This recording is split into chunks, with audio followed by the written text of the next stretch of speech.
So again, magre-react tayo dito sa video na to. Lumang video na to pero isa to sa special na interview na ginawa natin. Kasi kakaiba tong video na to dahil ito, ang title kasi nito ay Reyna. So untold story to. Ibig sabihin, nung pinalabas talaga natin to, talagang ang daming nanood kasi nga kakaiba yung istorya niya. Kasi nakafocus to sa buhay ng isang LGBT o isang bakla, kung ano yung buhay niya sa loob ng kulungan. So again, disclaimer lang, hindi natin ini-encourage na gawin or gayahin kung ano man yung mga masasamang maririnig natin mula sa video na to. Kailangan lang natin gawin ay pulutin ng aral at syempre itapon ang mali. Game na natin to. Actually, nakatapos na kami mag-interview nito eh. Pauwi na kami tapos tinawag niya ako ni Mami Ray. Sabi niya, Kosa, interviewin mo rin ako kasi may istorya rin ako. Tapos kinabukasan, binalikan ko siya. No? Tapos sinet up na namin yung interview sa kanya. Actually, ang dami nag-message sa akin dito na LGBT. Minsan matatawa ka nga kasi pag nagbabasa ako sa comment section, sinasabi nila yung mga LGBT na, uy, baka nandyan yung true love ko sa bilangguan, no? Hindi ko rin alam kung ano yung magiging reaction ko doon. Pero anyway, tuloy na natin to. Umpisahan na natin. Reyna sa loob ng kulungan. Itong onyok nito, naging asawa ko. Doon tayo kagandahan, pero ang mga lalaki sa loob ng sisigil, sabi ko sa nakulungan ko, masarap, di ba? Yung bakla doon, prinsesa, hindi sinasaktan eh. Siyempre may lalaking naniligaw sa'yo, gano'n. Siya hindi pwede siya mambakla, ako hindi ako pwede manlalaki. Yung bakla papatulan mo, susuntukin mo, gano'n. Hindi pwede. Kunwari, mahigaan ako, tatabihin na kami. Sorry kami maligo. Hindi pwedeng hindi kami sabay. Hubot-hubot kami. Kasi pag hindi ka nakahubad dun, pwede mo na akong hiyain o, di ba? Masayahin si Mami Ray nung time na in-interview ko siya dito. Very light lang at saka jolly talaga siya kausap eh. Talagang madadala ka rin at matutuwa ka rin dun sa mga istorya na binitawan niya dito. Gusto ka ng mayores, mapatawag ka. Bakla kami, wala sa amin, di ba? Lahat naman nagiging asawa ko din, mabait eh. 4. Naghanap siya ng kalinga. Hindi nanay asawa. Pero pag kailangan na, pwede. Kung mahal mo yun, hindi mo tutulungan. Kahit na ganito kami, no? Relax din yung kami, gano'n. Mga storya ng tattoo sakali. Shoutout sa inyong lahat. Salamat sa pagsuporta, sa panonood. Mga tinta nasa loob ng karayong pag tinatak na sa balat ay nagkakaroon ng malaking Reyna ng bilangguan. Ako nga pala si Ray Pabian. Ito ang istorya ng mga tattoo ko tungkol sa loob ng kulungan. At kami mga bakla ay Reyna sa loob ng kulungan. Yan talaga ang pinakatumatak na tagline. Kaming mga bakla ay Reyna sa loob ng kulungan. Ano po bang gusto nyong itawag namin sa inyo? Ay, Ray, kahit ano. Mami Ray po. Ay, Mami Ray na lang. Sige. Mami Ray. Ito ang mga magulang ko to eh. Ayun. At saka Onyo. Onyok. Onyok. Itong onyok nito, naging asawa ko sa loob. Advisor. Pero siyempre, doon tayo kagandahan. Pero ang mga lalaki sa loob ng sisigil, sabi ko siyempre sa asawa, di ba? Kaya kaming mga bakla doon, binabayaran. Ang mga sinabi niya dito na ang mga lalaki sa city jail, sa bilangguan in particular, ay sabik sa asawa. Kasi nga, based doon sa mga na-interview natin, yung mga asawa nila, sa sobrang tagal ng sentensya nila, siguro sa hirap na rin ng buhay, kulang sa resources, nawawalan na ng pag-asa yung mga asawa nila, nadalawin sila. Minsan, 2-3 beses lang, dinadalaw, tapos wala na, bumibitiw na, and worst pa nun ay nag-asawa or nagbo-boyfriend ng iba. So ang mga nangyayari, yun nga, nag-hormentado, nawawala sa sariling pag-iisip yung mga nakakulong doon. Kasi nga, kapag nakakulong sila, ang iniisip lang talaga nila lagi is yung family nila, yung mga anak nila, yung mga asawa nila, na ang naging tagasalo naman nun ay itong mga LGBT o yung mga bakla. Sila yung nagbibigay ng role ng pagiging asawa dun sa mga nakakulong sa mga bilanggo. Tuloy natin. Tagal na yan, 2013 pa yan. Kasi dito sa amin, dito sa barrio Sampaloc talaga, puro bahala dito. Kuya ko bahala, kapatid ko bahala. Siyempre nagpabahala din ako. Alam ko, ibang tatak ako, di ba? Gustong bahala talaga ako eh. Sa maging asawa ko, bahala din.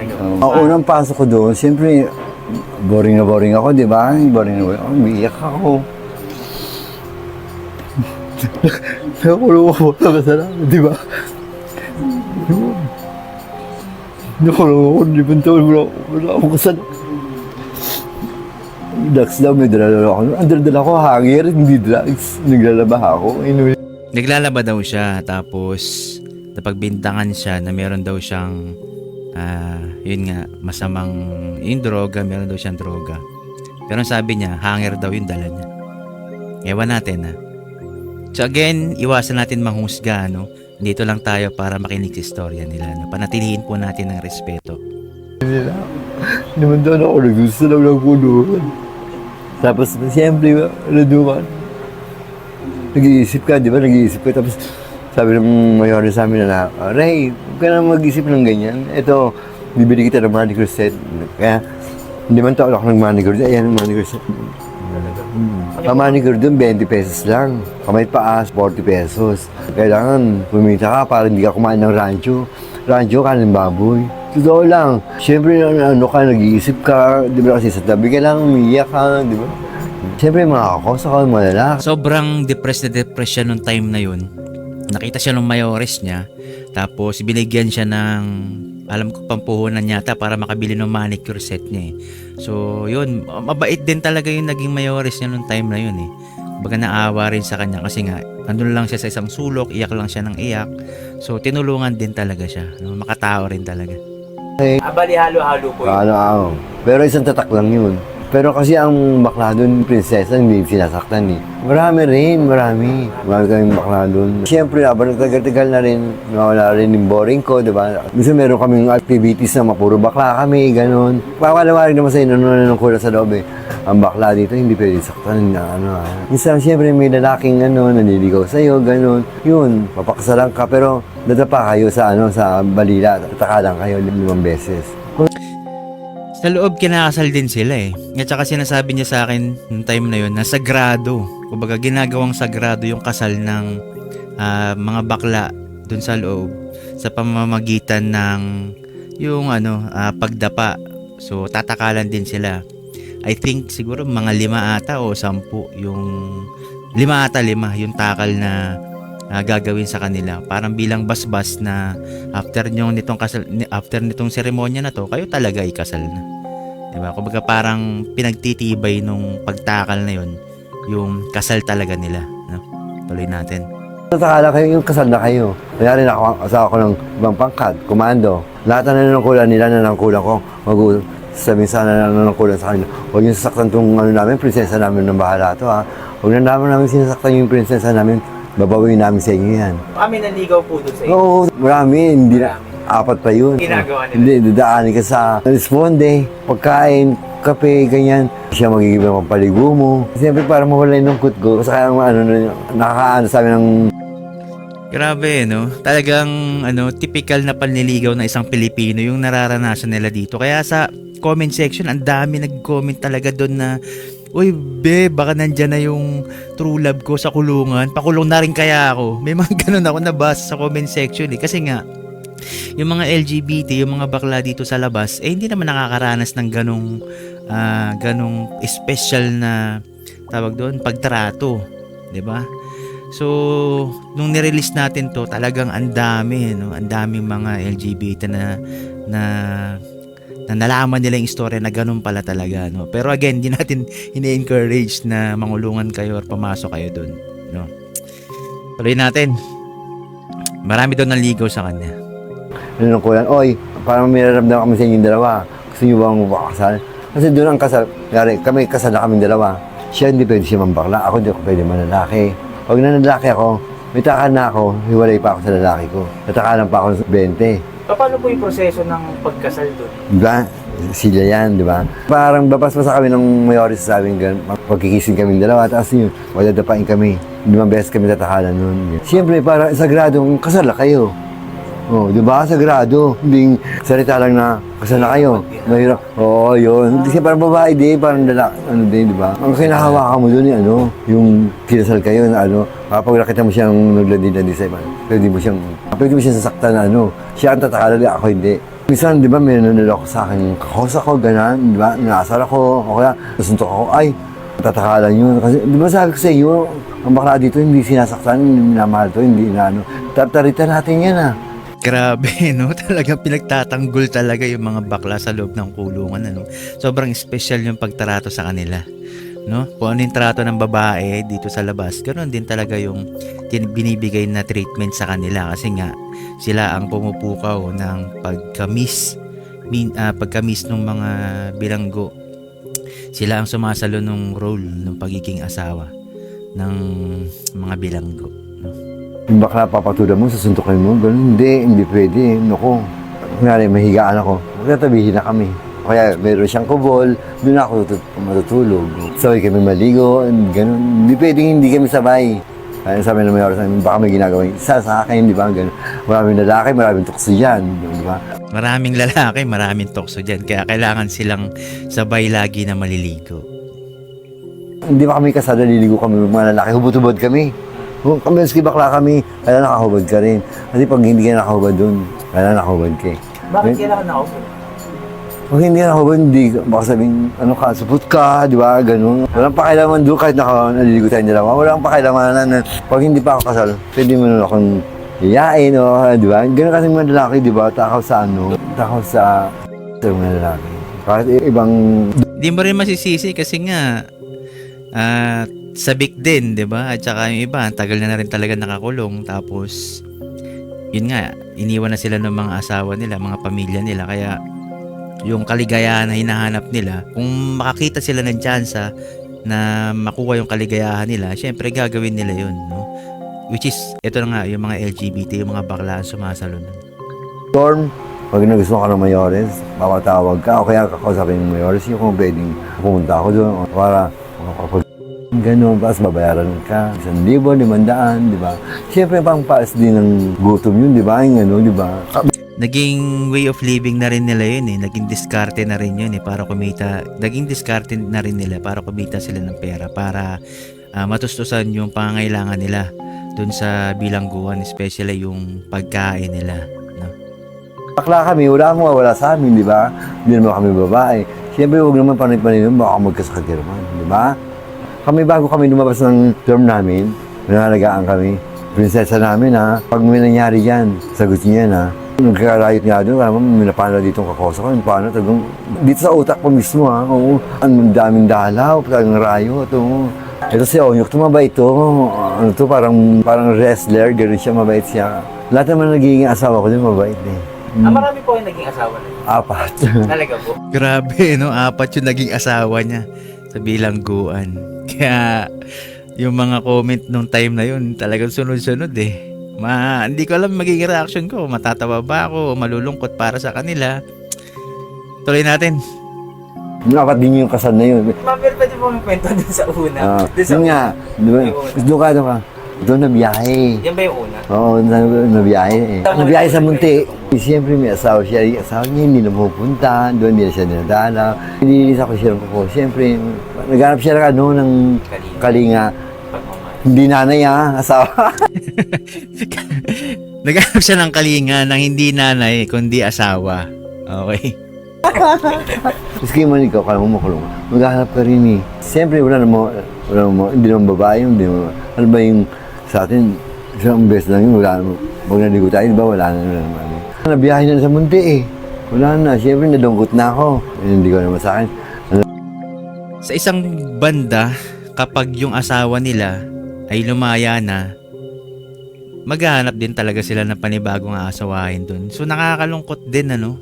Kumbaga bilang LGBT, bilang bakla, napaka-rare na makahanap ka rin talaga ng magiging partner mo, katuwang mo sa buhay, no? Dito kasi sa atin sa Pilipinas, no, very religious country kasi to eh, no. So ang hirap din talaga ng posisyon ng pagiging bading dito, or pagiging bakla dito sa atin.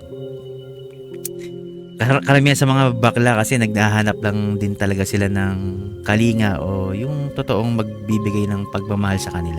Naghahanap talaga sila ng pagmamahal eh. Which is, nati-take advantage yun kapag dito sa laya, di ba?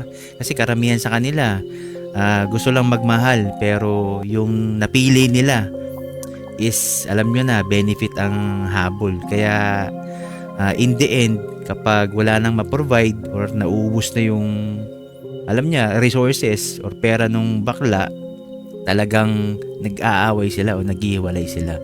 no? Ang ano lang ang pangit lang ba na ewan ko, hindi ko alam magiging reaction ko dito. Kumbaga pagmamahal, kapalit ay pera. Doon sila natitake advantage, yung emosyon talaga nila. Tuloy natin. Ranchero, bigyan ng pagkain, tiga sandok. Si Eric. Yun naman, nilayaan ako. Mas meron ako isa. Ito. Si Oliver. Oliver yan. Oliver yan. Lumaya din yan. Nalayaan ko yan din. Napunta naman ako ng Cuerna. Meron ako naging asawa. At kumando naman, si Cholo Mindigro ang pangalan niya. Yung kinasal din kami noon. Pag wala ka nasa, pwede kayo uli kasal eh. Pero sa labas, kahit nagkikita tayo, hindi naman naging kasal yun sa loob eh. Sa loob lang yun, sa kulungan lang yun. Pero sa labas, hindi. Kung gusto nyo, pwede naman eh. Kung gusto nyo itong tuloy, pwede naman, di ba? Ayan, meron din mga nag-message sa akin before na mga LGBT rin, mga bakla rin sila na gusto rin nila magbahagi ng istorya. Kasi nga, yung kapartner nila sa bilangguan, nung lumaya, tapos lumaya na rin yung bakla, talagang tinuloy nila yung relasyon nila sa labas at hanggang ngayon, sila pa rin. Kumbaga tinuloy nila yung relasyon nila, yung pagmamahalan nila. So, marami rin gusto magpa-interview. Talagang sa inyo naman yun eh. Kung maganda ako makasama, siyempre tutuloy, di ba? Meron po kayong mga kaibigan na mga LGBT. Ayun, marami, no? Oo. Kwento niya naman po sila. Minsan sa labas kami, nakakaupo kami, lahat kami. Minsan mayroon papatawag sa amin na, tawag ganyan. Oo, talaga.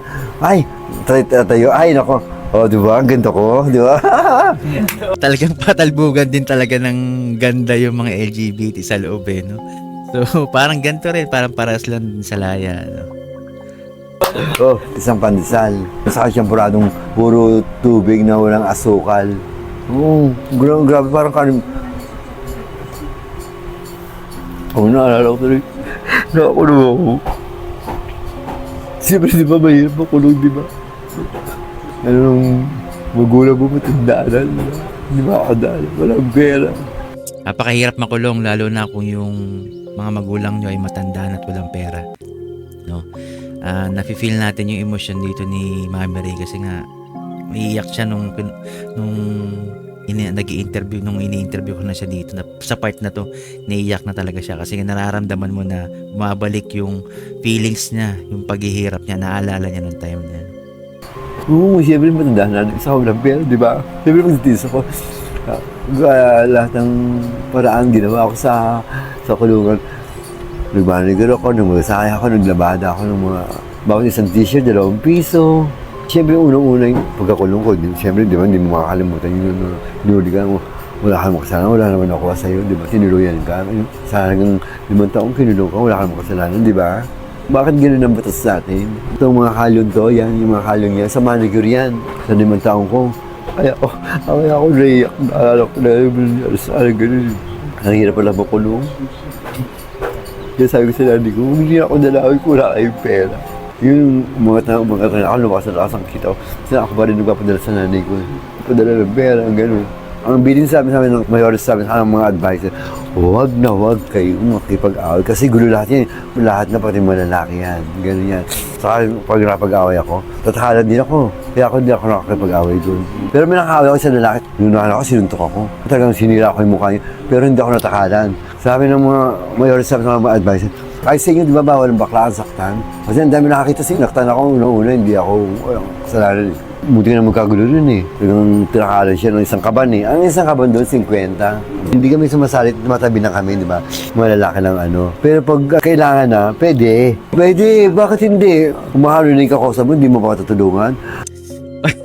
Pag may riot, tapos nakita daw niya na yung kakosa niya ay medyo dihado, bilang bakla, ay syempre, di ba? Part din sila, kumbaga lalaki pa rin sila at the end of the day. Kailangan din talaga nilang tulungan. Yung kosa mong mahal, tulungan mo rin kahit regardless kung ano ka, kung ano yung kasarian mo, kung lalaki ka o babae ka man. Bilang tao, syempre, tutulungan mo yun bilang kapangkat mo. Yun ang at kinukwento niya dito. Bawal yun. Kosang mahal mo yun, hindi mo tutulungan. Hindi mo pa masaktan o yung kakosa mo, hindi mo tutulungan. Siyempre na tutulungan mo, di ba? Kahit na ganito kami, no? Relax din yung kami, ano. Kaya matatarita kami, no? Lahat ng advisor namin doon, mayores, mayor, advisor, jury, lahat, mahal nila ako. Kasi ako lang ang baklang hindi pa sa doon.